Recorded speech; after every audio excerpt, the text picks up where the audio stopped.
سيقول السفهاء من الناس ما ولاهم عن قبلتهم التي كانوا عليها قل لله المشرق والمغرب يهدي من يشاء إلى صراط مستقيم وكذلك جعلناكم أمة وسطا لتكونوا شهداء على الناس ويكون الرسول عليكم شهيدا وما جعلنا القبلة التي كنت عليها إلا لنعلم من يتبع الرسول ممن ينقلب على عقبيه وإن كانت لكبيرة إلا على الذين هدى الله وما كان الله ليضيع إيمانكم إن الله بالناس لرءوف رحيم قد نرى تقلب وجهك في السماء فلنولينك قبلة ترضاها فول وجهك شطر المسجد الحرام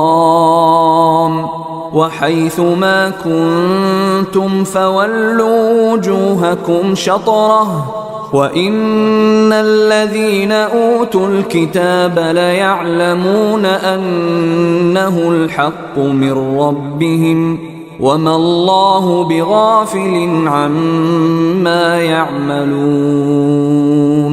ولئن أتيت الذين أوتوا الكتاب بكل آية ما تبعوا قبلتك وما أنت بتابع قبلتهم وما بعضهم بتابع قبلة بعض ولئن اتبعت أهواءهم من بعد ما جاءك من العلم إنك إذا لمن الظالمين الذين آتيناهم الكتاب يعرفونه كما يعرفون أبناءهم وإن فريقا منهم ليكتمون الحق وهم يعلمون الحق من ربك فلا تكونن من الممترين ولكل وجهة هو موليها فاستبقوا الخيرات أينما تكونوا يأت بكم الله جميعا إن الله على كل شيء قدير ومن حيث خرجت فول وجهك شطر المسجد الحرام وإنه للحق من ربك وما الله بغافل عما تعملون ومن حيث خرجت فول وجهك شطر المسجد الحرام وحيث ما كنتم فولوا وجوهكم شطره لئلا يكون للناس عليكم حجة إلا الذين ظلموا منهم فلا تخشوهم واخشوني ولأتم نعمتي عليكم ولعلكم تهتدون كما أرسلنا فيكم رسولا منكم يتلو عليكم آياتنا ويزكيكم ويعلمكم الكتاب والحكمة ويعلمكم ما لم تكونوا تعلمون فاذكروني أذكركم واشكروا لي ولا تكفرون. يا أيها الذين آمنوا استعينوا بالصبر والصلاة إن الله مع الصابرين. ولا تقولوا لمن يقتل في سبيل الله أموات بل أحياء ولكن لا تشعرون. ولنبلونكم بشيء من الخوف والجوع ونقص من الأموال والأنفس والثمرات وبشر الصابرين الذين إذا أصابتهم مصيبة قالوا إنا لله وإنا إليه راجعون. أولئك عليهم صلوات من ربهم ورحمة وأولئك هم المهتدون. أيها الإخوة الكرام، نذكركم بأن حقوق الطبع والتوزيع محفوظة. والسلام عليكم ورحمة الله وبركاته. أعوذ بالله من الشيطان الرجيم. إن الصفا والمروة من شعائر الله فمن حج البيت أو اعتمر فلا جناح عليه أن يطوف بهما ومن تطوع خيرا فإن الله شاكر عليم. إن الذين يكتمون ما أنزلنا من البينات والهدى من بعد ما بيناه للناس في الكتاب أولئك يلعنهم الله ويلعنهم اللاعنون إلا الذين تابوا وأصلحوا وبينوا فأولئك أتوب عليهم وأنا التواب الرحيم. إن الذين كفروا وماتوا وهم كفار أولئك عليهم لعنة الله والملائكة والناس أجمعين خالدين فيها لا يخفف عنهم العذاب ولا هم ينظرون. وإلهكم إله واحد لا إله إلا هو الرحمن الرحيم. إن في خلق السماوات والأرض واختلاف الليل والنهار والفلك التي تجري في البحر بما ينفع الناس وما أنزل الله من السماء من ماء فأحيا به الأرض بعد موتها وبث فيها من كل دابة وتصريف الرياح والسحاب المسخر بين السماء والأرض لآيات لقوم يعقلون. ومن الناس من يتخذ من دون الله أندادا يحبونهم كحب الله والذين آمنوا أشد حبا لله ولو يرى الذين ظلموا إذ يرون العذاب أن القوة لله جميعا وأن الله شديد العذاب إذ تبرأ الذين اتبعوا من الذين اتبعوا ورأوا العذاب وتقطعت بهم الأسباب وقال الذين اتبعوا لو أن لنا كرة فنتبرأ منهم كما تبرأوا منا كذلك يريهم الله أعمالهم حسرات عليهم وما هم بخارجين من النار يا أيها الناس كلوا مما في الأرض حلالا طيبا ولا تتبعوا خطوات الشيطان إنه لكم عدو مبين إنما يأمركم بالسوء والفحشاء وأن تقولوا على الله ما لا تعلمون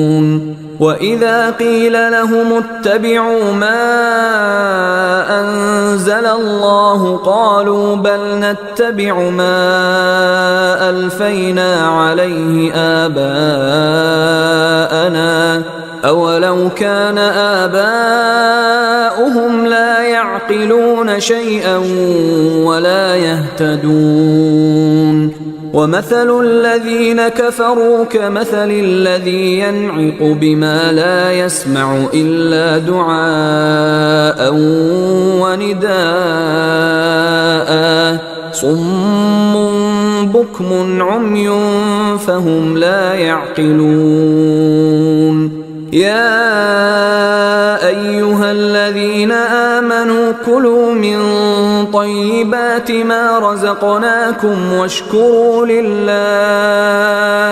واشكروا لله إن كنتم إياه تعبدون إنما حرم عليكم الميتة والدم ولحم الخنزير وما أهل به لغير الله فمن اضطر غير باغ ولا عاد فلا إثم عليه إن الله غفور رحيم إن الذين يكتمون ما أنزل الله من الكتاب ويشترون به ثمنا قليلا أولئك ما يأكلون في بطونهم إلا النار ولا يكلمهم الله يوم القيامة ولا يزكيهم ولهم عذاب أليم أولئك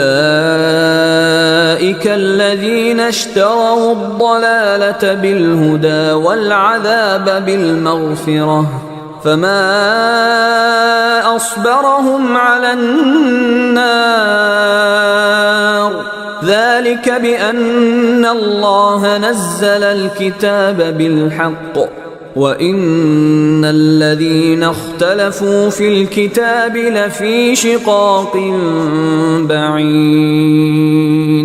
ليس البر أن تولوا وجوهكم قبل المشرق والمغرب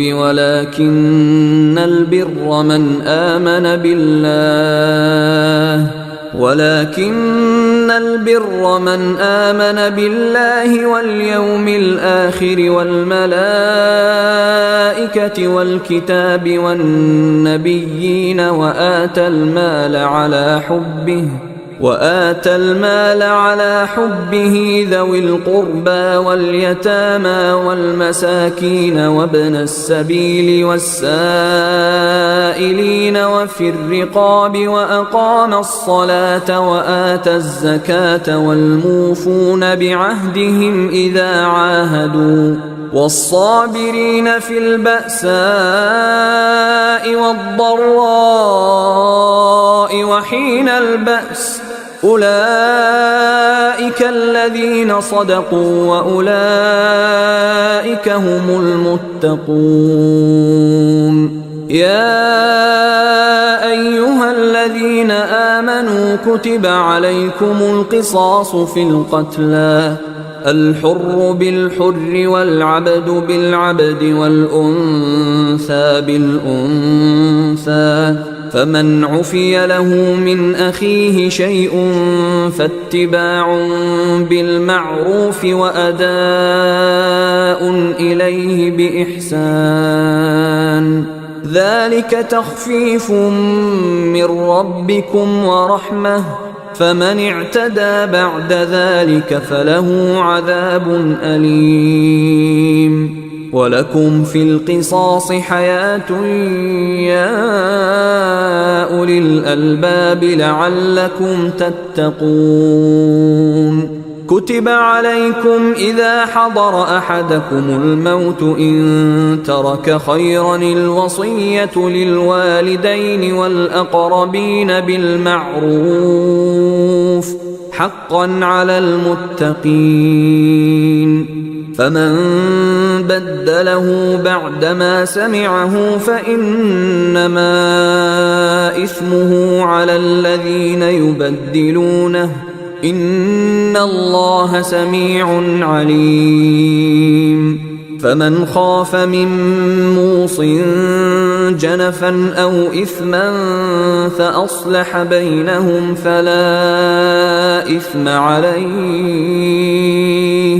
إن الله غفور رحيم. يا أيها الذين آمنوا كتب عليكم الصيام كما كتب على الذين من قبلكم لعلكم تتقون. أياما معدودات فمن كان منكم مريضا أو على سفر فعدة من أيام أخر وعلى الذين يطيقونه فدية طعام مسكين فمن تطوع خيرا فهو خير له وأن تصوموا خير لكم إن كنتم تعلمون. شهر رمضان الذي أنزل فيه القرآن هدى للناس وبينات من الهدى والفرقان فمن شهد منكم الشهر فليصم ومن كان مريضا أو على سفر فعدة من أيام أخر يريد الله بكم اليسر ولا يريد بكم العسر ولتكملوا العدة ولتكبروا الله على ما هداكم ولعلكم تشكرون. وإذا سألك عبادي عني فإني قريب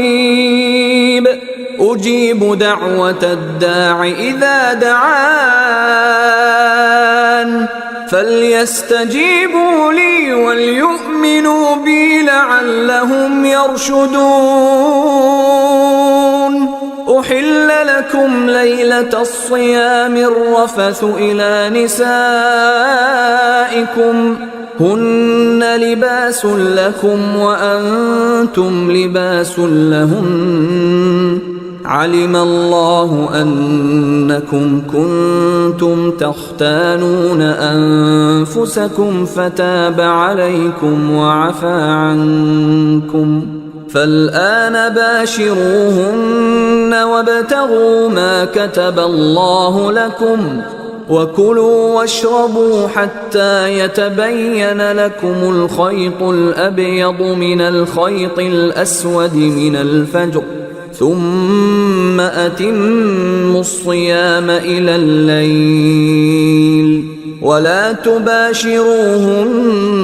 وأنتم عاكفون في المساجد، تلك حدود الله فلا تقربوها، كذلك يبين الله آياته للناس لعلهم يتقون. ولا تأكلوا أموالكم بينكم بالباطل وتدلوا بها إلى الحكام لتأكلوا فريقا من أموال الناس بالإثم وأنتم تعلمون. يسألونك عن الأهلة، قل هي مواقيت للناس والحج، وليس البر بأن تأتوا البيوت من ظهورها، ولكن البر من اتقى، وأتوا البيوت من أبوابها، واتقوا الله لعلكم تفلحون. وقاتلوا في سبيل الله الذين يقاتلونكم ولا تعتدوا، إن الله لا يحب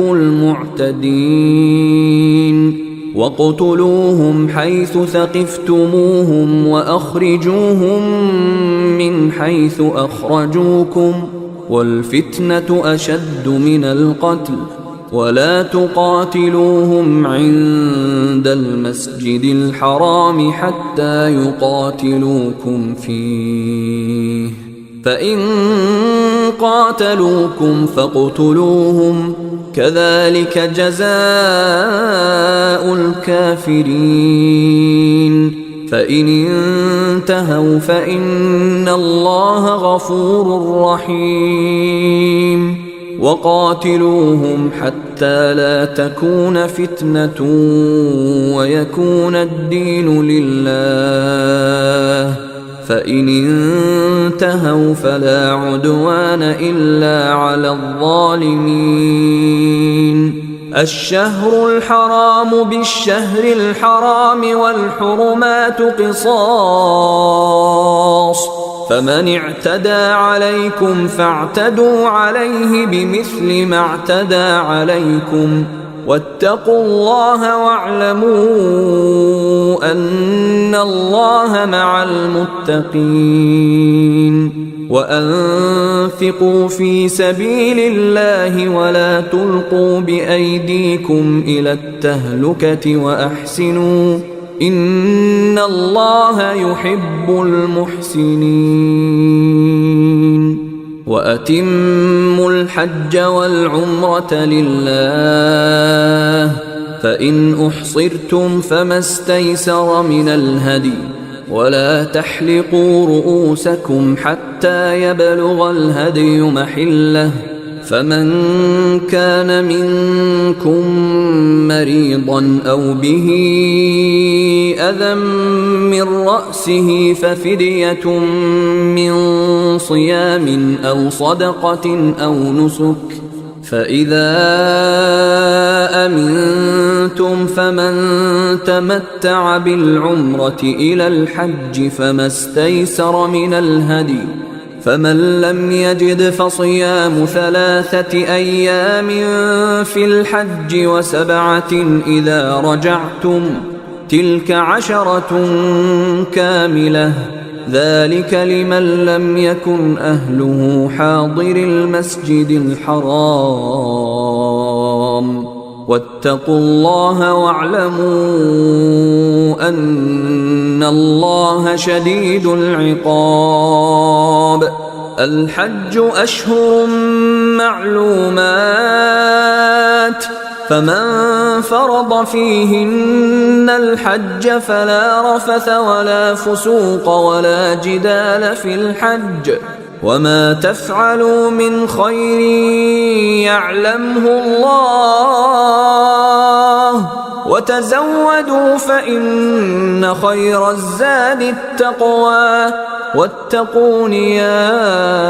أولي الألباب ليس عليكم جناح أن تبتغوا فضلا من ربكم فإذا أفضتم من عرفات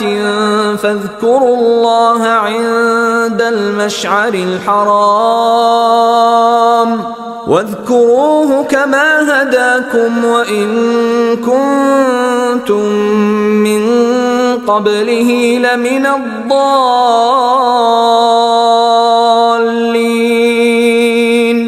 ثم أفيضوا من حيث أفاض الناس واستغفروا الله إن الله غفور رحيم فإذا قضيتم مناسككم فاذكروا الله كذكركم آباءكم أو أشد ذكرا فمن الناس من يقول ربنا آتنا في الدنيا وما له في الآخرة من خلاق ومنهم من يقول ربنا آتنا في الدنيا حسنة وفي الآخرة حسنة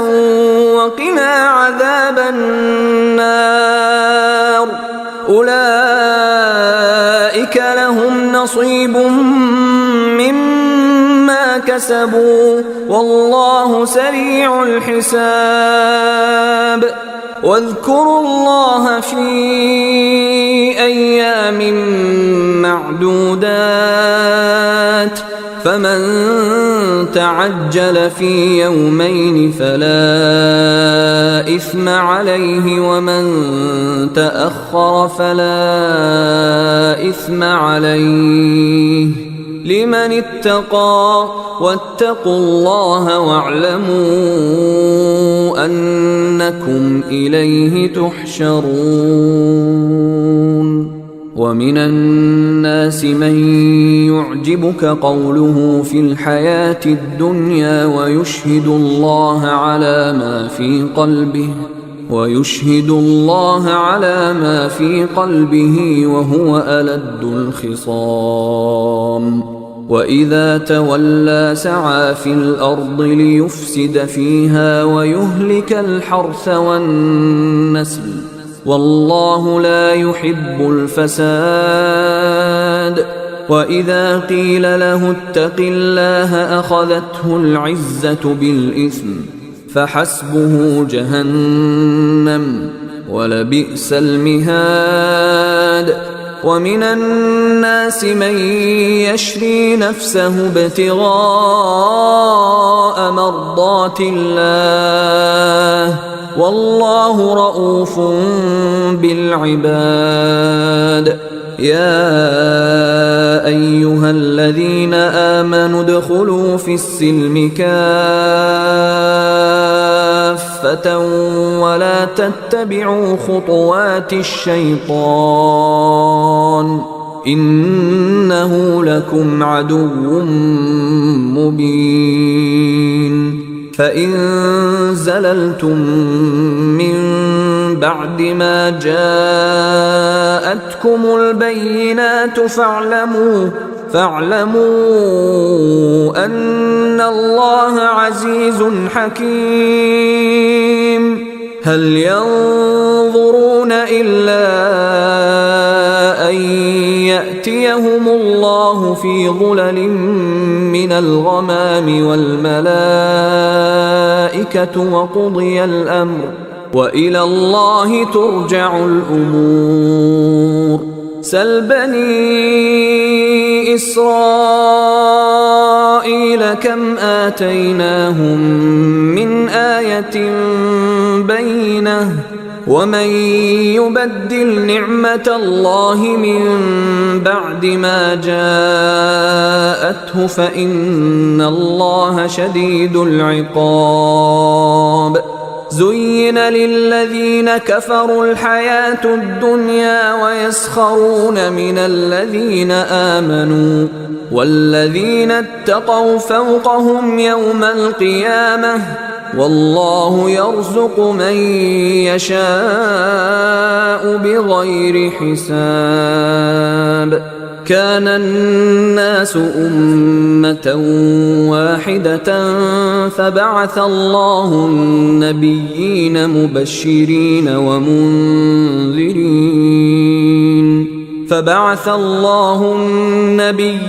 مبشرين ومنذرين وأنزل معهم الكتاب بالحق ليحكم بين الناس فيما اختلفوا فيه وما اختلف فيه إلا الذين أوتوه من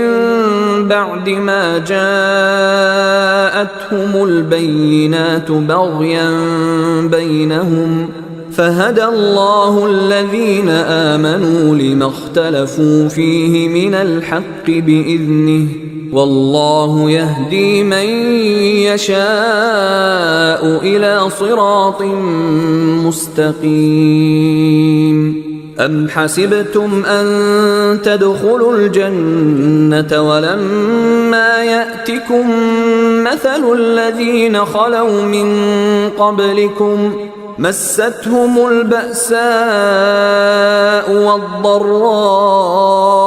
وزلزلوا حتى يقول الرسول والذين آمنوا معه متى نصر الله ألا إن نصر الله قريب يسألونك ماذا ينفقون قل ما أنفقتم من خير فللوالدين والأقربين واليتامى والمساكين وابن السبيل وما تفعلوا من خير فإن الله به عليم كتب عليكم القتال وهو كره لكم وعسى أن تكرهوا شيئا وهو خير لكم وعسى أن تحبوا شيئا وهو شر لكم والله يعلم وأنتم لا تعلمون يسألونك عن الشهر الحرام قتال فيه قل قتال فيه كبير وصد عن سبيل الله وكفر به والمسجد الحرام وإخراج أهله منه أكبر عند الله والفتنة أكبر من القتل ولا يزالون يقاتلونكم حتى يردوكم عن دينكم إن استطاعوا ومن يرتدد منكم عن دينه فيمت وهو كافر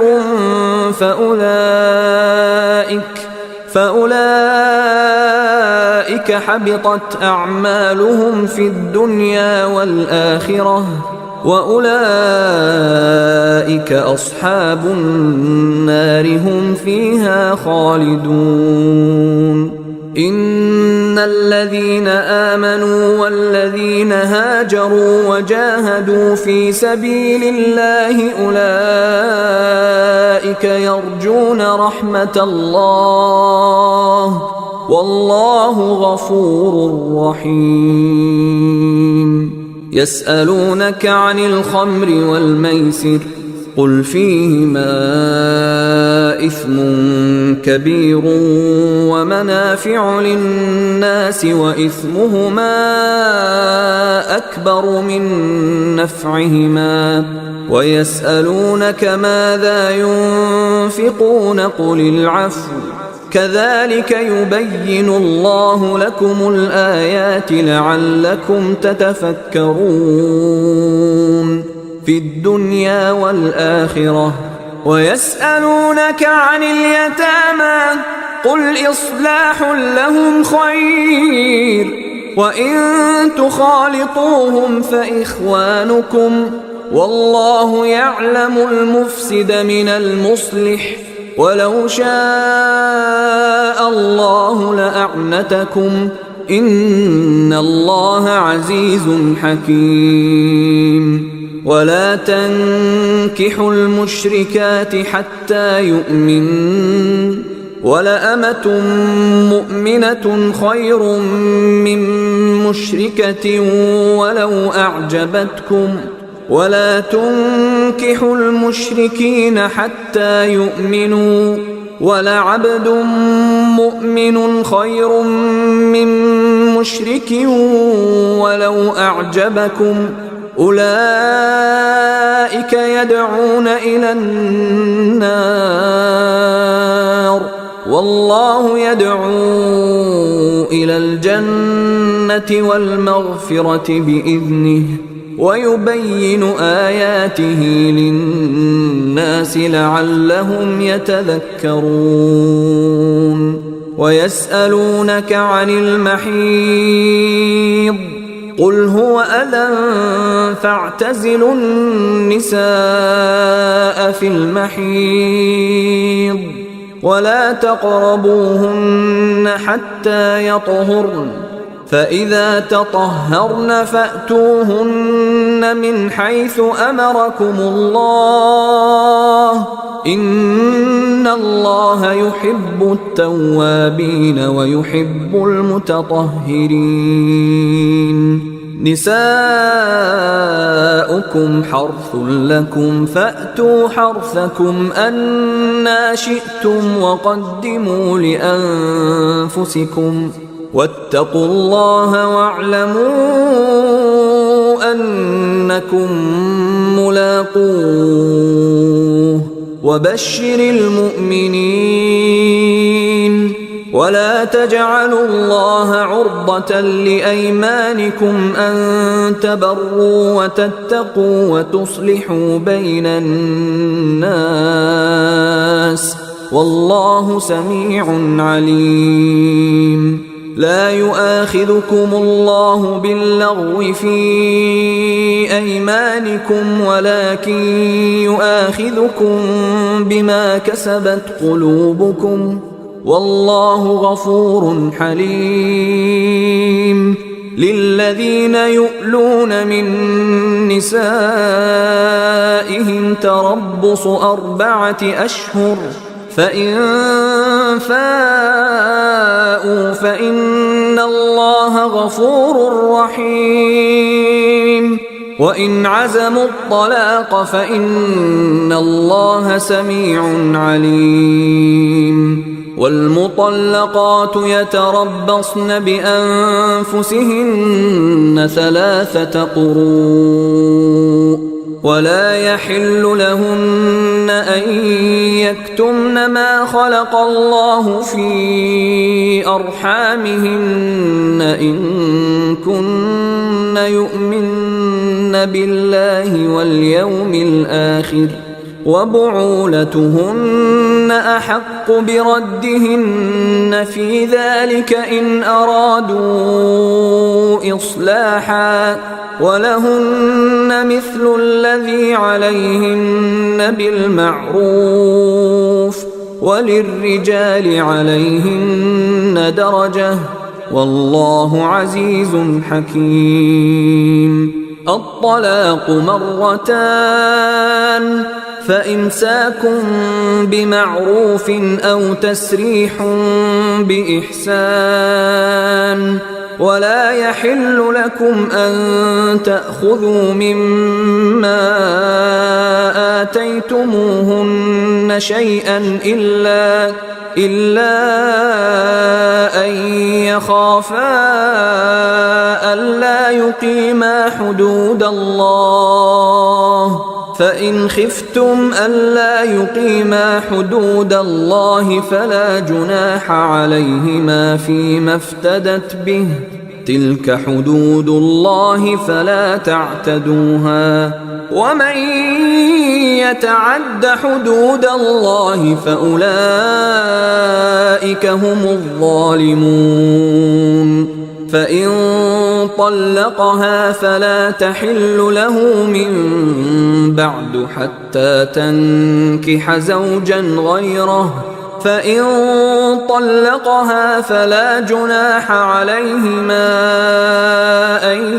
يتراجعا إن ظنا أن يقيما حدود الله، وتلك حدود الله يبينها لقوم يعلمون. وإذا طلقتم النساء فبلغن أجلهن فأمسكوهن بمعروف أو سرحوهن بمعروف، ولا تمسكوهن ضرارا لتعتدوا، ومن يفعل ذلك فقد ظلم نفسه. ولا تتخذوا آيات الله هزوا، واذكروا نعمة الله عليكم وما أنزل عليكم من الكتاب والحكمة يعظكم به، واتقوا الله واعلموا أن الله بكل شيء عليم. وإذا طلقتم النساء فبلغن أجلهن فلا تعضلوهن أن ينكحن أزواجهن إذا تراضوا بينهم بالمعروف، ذلك يوعظ به من كان منكم يؤمن بالله واليوم الآخر، ذلكم أزكى لكم وأطهر، والله يعلم وأنتم لا تعلمون. والوالدات يرضعن أولادهن حولين كاملين لمن أراد أن يتم الرضاعة، وعلى المولود له رزقهن وكسوتهن بالمعروف، لا تكلف نفس إلا وسعها، لا تضار والدة بولدها ولا مولود له بولده، وعلى الوارث مثل ذلك، فإن أرادا فصالا عن تراض منهما وتشاور فلا جناح عليهما، وإن أردتم أن تسترضعوا أولادكم فلا جناح عليكم إذا سلمتم ما آتيتم بالمعروف، واتقوا الله واعلموا أن الله بما تعملون بصير. والذين يتوفون منكم ويذرون أزواجا يتربصن بأنفسهن 4 أشهر و10، فإذا بلغن أجلهن فلا جناح عليكم فيما فعلن في أنفسهن بالمعروف، والله بما تعملون خبير. ولا جناح عليكم فيما عرضتم به من خطبة النساء أو أكننتم في أنفسكم، علم الله أنكم ستذكرونهن ولكن لا تواعدوهن سرا إلا أن تقولوا قولا معروفا ولا تعزموا عقدة النكاح حتى يبلغ الكتاب أجله واعلموا أن الله يعلم ما في أنفسكم فاحذروه واعلموا أن الله غفور حليم لا جناح عليكم إن طلقتم النساء ما لم تمسوهن أو تفرضوا لهن فريضة ومتعوهن على الموسع قدره وعلى المقتر قدره متاعا بالمعروف حقا على المحسنين وإن طلقتموهن من قبل أن تمسوهن وقد فرضتم لهن فريضة فنصف ما فرضتم إلا أن يعفون أو يعفو الذي بيده عقدة النكاح وأن تعفوا أقرب للتقوى ولا تنسوا الفضل بينكم إن الله بما تعملون بصير حافظوا على الصلوات والصلاة الوسطى وقوموا لله قانتين فإن خفتم فرجالا أو ركبانا فإذا أمنتم فاذكروا الله كما علمكم ما لم تكونوا تعلمون والذين يتوفون منكم ويذرون أزواجا وصية لأزواجهم متاعا إلى الحول غير إخراج فإن خرجن فلا جناح عليكم فيما فعلن في أنفسهن من معروف والله عزيز حكيم وللمطلقات متاع بالمعروف حقا على المتقين كذلك يبين الله لكم آياته لعلكم تعقلون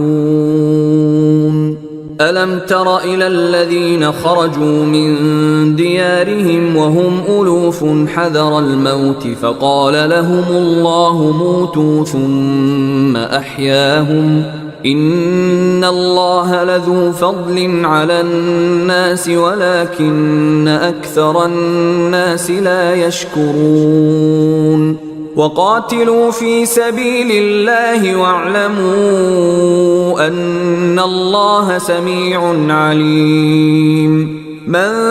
ذا الذي يقرض الله قرضا حسنا فيضاعفه له أضعافا كثيرة والله يقبض ويبسط وإليه ترجعون ألم تر إلى الملأ من بني إسرائيل من بعد موسى إذ قالوا لنبي لهم ابعث لنا ملكا نقاتل في سبيل الله قال هل عسيتم إن كتب عليكم القتال ألا تقاتلوا قالوا وما لنا ألا نقاتل في سبيل الله وقد أخرجنا من ديارنا وأبنائنا فلما كتب عليهم القتال تولوا إلا قليلا منهم والله عليم بالظالمين